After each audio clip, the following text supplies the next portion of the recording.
and developing tonight. President Obama getting candid about how an Obama-Trump White House race would have shaken out. In an interview with longtime advisor and friend David Axelrod, the president says if he had been able to run for a third term, his message of unity would have prevailed. I'm confident that if I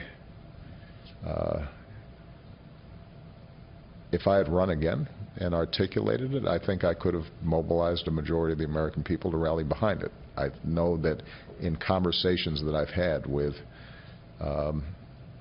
people around the country, even some people who disagreed with me, they would say the vision, the direction that you point towards is the right one. I'm joined now by Karl Rove, former Deputy Chief of Staff under President George W. Bush and Fox News political contributor, and back with us, Julie Roginsky, a Democratic strategist and Fox News contributor and all-around team player. Good to see you guys. Great to see you. Karl Rove, I'll start with you first. President Obama says he would have won if he ran against Trump. Well, first of all, would that have happened? Well, we don't know. Look, that's conjecture. First of all, it's a comment on how lousy he thought Hillary Clinton was. He could have beaten Trump, but she couldn't. But here's the other thing. He said everybody he talks to, including people who disagree with him, tell him you're going in the right direction.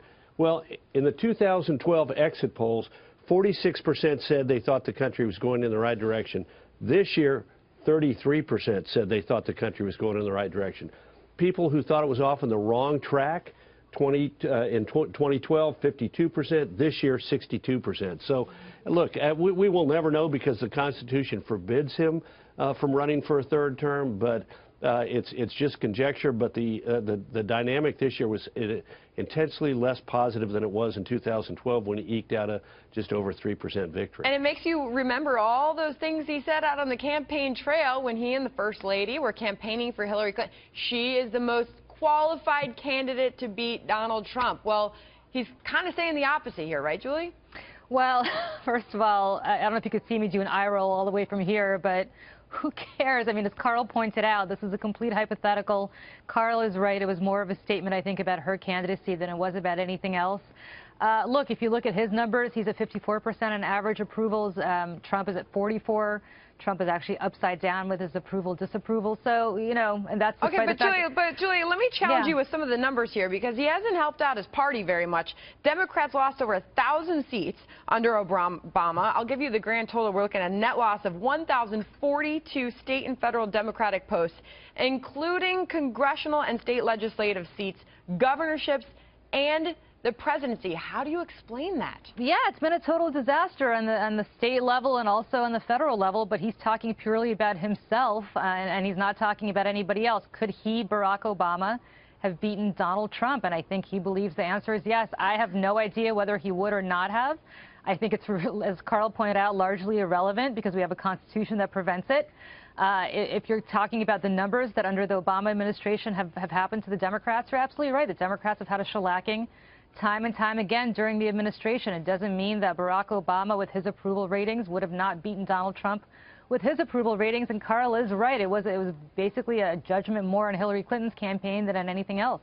I mean, Karl, this is a lot of admissions and concessions on Julie's part. We don't hear that very often. Well, you know, we don't. And frankly, she's conceding to things that I haven't said. I don't think this was entirely on the grounds of Hillary Clinton being a lousy candidate. That's true, but only 28% of the voters wanted a president who would continue Barack Obama's policies. 48% wanted a new president who would move in an explicitly conservative direction in the exit polls. I'd make two other quick points. President Obama hit the campaign trail like we have not seen in probably 50 or 60 years an outgoing chief executive campaign for his successor. And his campaign stops are a roadmap to Democratic defeat. Florida, North Carolina, Ohio, Pennsylvania, Michigan. You know, most of the places he went were most of the places where the Democrats came up short. And the final point I'd make is this. Julia's right. It's been a disaster for the Democrats. So what did he say in the podcast with David Axelrod?